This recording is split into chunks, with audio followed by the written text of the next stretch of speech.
একদম সোজা যে কথাটা যদি আরেকটু স্পষ্ট করে বলি, ডোনাল্ড ট্রাম্প যদি এবার ইরানকে লক্ষ্য করে একটা মিসাইল ছোড়েন তাহলে কিন্তু রাশিয়া আর ছেড়ে কথা বলবে না। রাশিয়া এবার মোদিকে সঙ্গে নিয়ে, অর্থাৎ পুতিন এবার মোদিকে সঙ্গে নিয়ে টার্গেট করবেন ডোনাল্ড ট্রাম্পকে। কিভাবে, কি ইকুয়েশন দাঁড়িয়ে রয়েছে, এবার আমরা সেই দিকে আলোচনা নিয়ে যাব। আমাদের সঙ্গে রয়েছেন আন্তর্জাতিক সম্পর্ক বিশেষজ্ঞ শুভাশিস ব্যানার্জি। শুভাশিস, আপনি রাশিয়ার কথাটা মুখে এনেছিলেন, কোথাও গিয়ে দাঁড়িয়ে ইরানকে কি এবার সেই কারণেই খানিকটা সমঝে চলার পথে হাঁটছে আমেরিকা? কি স্ট্র্যাটেজি পুতিনের, কি স্ট্র্যাটেজি রাশিয়ার? ম্যাডাম, আমি স্বীকার করছি আমি রাশিয়াকে মুখে এনেছিলাম, কিন্তু রাশিয়া ভারতকে সঙ্গে নিয়ে যুদ্ধ করবে এই কথাটা আমি মুখে আনিনি। এবার আমি আপনাকে বলছি ব্যাপারটা এরকম যে ব্যাপারটা হচ্ছে প্রায়োরিটির ব্যাপারটা, বুঝলেন তো? একটা ওয়ার্ল্ড ইকুয়েশন চেঞ্জ, এই ওয়ার্ল্ড ইকুয়েশনটা যে চেঞ্জ হচ্ছে এটা কোনোদিনই মেনে নেবে না যারা ব্যবহার করে চলেছে বিশ্বের পরিমাপটাকে এত বছর ধরে। সুতরাং সেই ডাইনামিক্সটাকে ভেঙে দেওয়ার জন্য উঠে পড়ে লেগেছে আমেরিকা, কারণ আমেরিকা ডিপ্রায়োরিটাইজেশন হওয়া শুরু হয়ে গিয়েছে। আমি বিভিন্ন ওয়ার্ল্ড সামিটে গিয়ে দেখছি একটা কথা ভীষণভাবে আলোচিত হচ্ছে, ডি আমেরিকানাইজেশন। একটা কথা ভীষণভাবে আলোচিত হচ্ছে, ডিপ্রায়োরিটাইজেশন অফ আমেরিকা।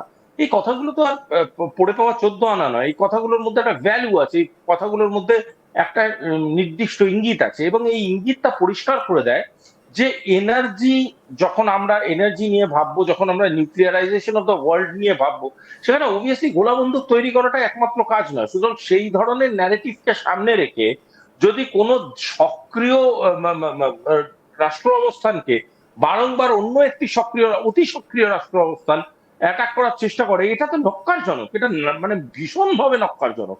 আর এই ভীষণভাবে নক্কারজনক ঘটনাটা আর ঘটতে দেওয়া যাবে না, পয়েন্ট ব্ল্যাঙ্ক। সেকেন্ডলি, একটা কথা খুব ক্লিয়ারলি বুঝে দেওয়া দরকার, রাশিয়ার কথা আমি বলেছি ঠিকই, তার সাথে আরেকটা দেশের কথাটাও জানাটা দরকার, সেটা হচ্ছে চায়না। রাশিয়া এবং চায়না এই দুজনে কিন্তু ইরানের সাথে ক্লোজলি বন্ডেড। এবার যদি ইরানের উপরে আক্রমণ হয়, আপনি ব্রিক্সের পার্সপেক্টিভে পরে আসছি, ইরানের উপরে যদি আক্রমণ হয় তাহলে কিন্তু রাশিয়া, চায়না এবং ইরানের যে কম্বিনেশনটা আছে সেটা কি ডিসিশন নেয় সেটা দেখার জন্য গোটা পৃথিবী আগ্রহে বসে থাকবে, এটা বাস্তব।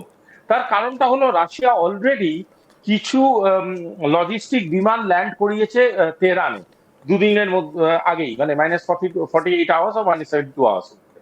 এবং এবং যারা সামরিক বিশেষজ্ঞ ওই দেশের, তাদের বক্তব্য হচ্ছে এই ধরনের যে ল্যান্ডিং গুলো হয়েছে, এই ল্যান্ডিং গুলোর মধ্যে প্রচুর রকমের সামরিক ইকুইপমেন্ট থাকতে পারে, মেশিনারিজ থাকতে পারে, পার্টস থাকতে পারে, আধুনিক বহু রকমের অস্ত্রপাতি থাকতে পারে, এবং এগুলোর ঊর্ধ্বে গিয়ে যেটা থাকতে পারে সেটা এমন কিছু টেকনোলজি যেটা রাশিয়া খুব প্রিসাইজলি ইরানের সাথে ডিল বা প্যাক্টে ছিল during crisis.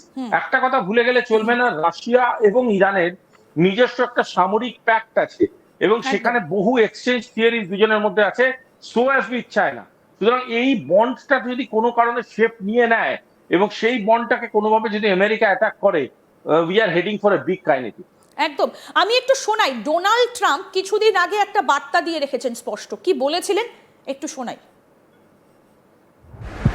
Sir, on Iran, the Supreme Leader today said that U.S. attack could spark a regional war. Giving you response to that? Why wouldn't he say that? Of course he can say that, but we have the biggest, most powerful ships in the world over there, very close, a couple of days, and hopefully we'll make a deal. If we don't make a deal, then we'll find out whether or not he was right. মানে কোথাও গিয়ে Shubhashis, Donald Trump ধরেই নিচ্ছেন যে তার কাছে বিশ্বের সব থেকে বড় রণতরীটা রয়েছে, সব থেকে শক্তিশালী, এবং তারা কিছুদিনের মধ্যে চুক্তি করবেন। মানে তিনি সেটা ধরেই নিয়েছেন যে গোটা বিশ্ব তার পদানত হবে। কিন্তু কোথাও গিয়ে এই যে আপনি ব্রিক্সের কথা বললেন, তুলছিলেন, কোথাও গিয়ে এই যে তিনটে প্রধান দেশ রাশিয়া, চায়না এবং ইন্ডিয়া, তারা কি আর মেনে নেবে এই দাদাগিরি? কারণ ইরানের সঙ্গে ভারতের একটা ভালো সম্পর্ক রয়েছে, চায়নার একটা ভালো সম্পর্ক রয়েছে, রাশিয়ারও একটা ভালো সম্পর্ক রয়েছে। দেখুন, এই ধরনের কথাবার্তা বলতে গেলে ভিয়েতনামের ইতিহাসটা করাটাও তো প্রয়োজন। গর্তে ঢুকিয়ে ঢুকিয়ে মেরেছিল, তখন কি আমেরিকা গ্রেট ছিল না? আমার মনে হয় তারপর থেকে আর গ্রেট ছিল না। তাই জন্যই তো এখন বারংবার বলে let's make America great again. যে গ্রেট আছে তাকে আবার গ্রেট এগেন আমি তো বলতে পারি না, let's make Amitabh Bachchan great actor again. উনি তো গ্রেট অ্যাক্টর এমনিই আছেন, আবার আমি গ্রেট কি করে বানাবো? সুতরাং এখন আমেরিকা গ্রেট নেই। ভিয়েতনাম যখন ওই গর্তে ঢুকিয়ে মেরে দিয়েছিল ইঁদুরের মতো করে, তারপরে হয়তো গ্রেটনেসটা চলে গেছে। এই গ্রেটনেসটাকে ফিরিয়ে আনার প্রচেষ্টা করছে, তাই দ্যাটস এ পলিটিক্যাল ন্যারেটিভ। আর বারংবার এই যুদ্ধের গল্পগুলো দেওয়াটা বন্ধ করা উচিত। কারণ দেখুন, এরকম তো নয় যে আমেরিকা ইরানকে আক্রমণ করলে ইরানের একার ক্ষয়ক্ষতি হবে। আমি বারংবার বলছি, ইরান কাউন্টার স্ট্রাইক করবে করবে করবে। সেটা হতে পারে আমেরিকায় না করলো, আমেরিকার বেসগুলোয় করলো, সেটা হতে পারে আমেরিকার বহু এমন জায়গায় নিজের নিজের যেই সমষ্টিগত সামরিক শক্তি লাগানো আছে সেইগুলো ইরান কোনোভাবে কনভেনশনালি বা নন কনভেনশনালি অ্যাটাক করা শুরু করলো। হতে পারে ইরান একটা সিন্ডিকেট ফর্ম করে আমেরিকাকে রেজিস্ট করার চেষ্টা করলো। ইন অল দিস ফরম্যাট আমি বারংবার বলছি, আমেরিকা কিন্তু এটাকে যদি ভেবে রাখে যে Iran is a cake walk, খুব ভুল ভাবছে। দ্বিতীয় কথা, যখন এই ধরনের কথা বলছে যে আমাদের সামরিক বাহিনী বিরাট কিছু, হ্যান কিছু ত্যান কিছু, দেখুন একটা কথা আপনাকে বলি, আপনি সামরিক বাহিনীর গল্প যতটা যদি শোনেন, তাহলে দেখবেন এরা অধিকাংশ ক্ষেত্রেই একটা উইক পলিটিক্যাল নেশনে ইন্টারভিন করেছে, সেখানে গিয়ে দিনের পর দিন ছিল, এবং সেখানে গিয়ে দিনের পর দিন থাকার পরে সেটাকে রাজনৈতিকভাবে বিভিন্ন রকম ন্যারেটিভ পাস করিয়ে সেটা রিসোর্স গুলোকে শুষেছে। এরা কিন্তু কোনোদিন straight face to face frontal war লড়েনি। যেদিন লড়েছে মুখ থুবড়ে পড়েছে। দ্বিতীয় বিশ্বযুদ্ধের পরে আমেরিকা যে লড়াইগুলো লড়েছে সেরকম কোনো বিরাট ইতিহাস নেই ভিয়েতনাম ছাড়া। বাকিগুলো পুরোটাই হচ্ছে নন কনভেনশনালি একটা জায়গায় গিয়ে ঢোকা, সেখানে গিয়ে রুল করা। এবং এইটা একটা ব্রুসলির বলা বিখ্যাত স্টেটমেন্ট আমার মনে পড়ে গেল আজকে, বোর্ডস ডোন্ট হিট ব্যাক। মানে আপনি যদি একটা বোর্ডকে মারেন, সেই বোর্ডটা কিন্তু আপনাকে ফেরত মারে না। সুতরাং এইবার কিন্তু যেটাকে মারতে চলেছে সেটা কিন্তু ফেরত মারবে। ইরানের ব্যাপারে আমি বারংবার এই কথাটা বলছি, ইরান কিন্তু রিটালিয়েট করবে করবে করবে।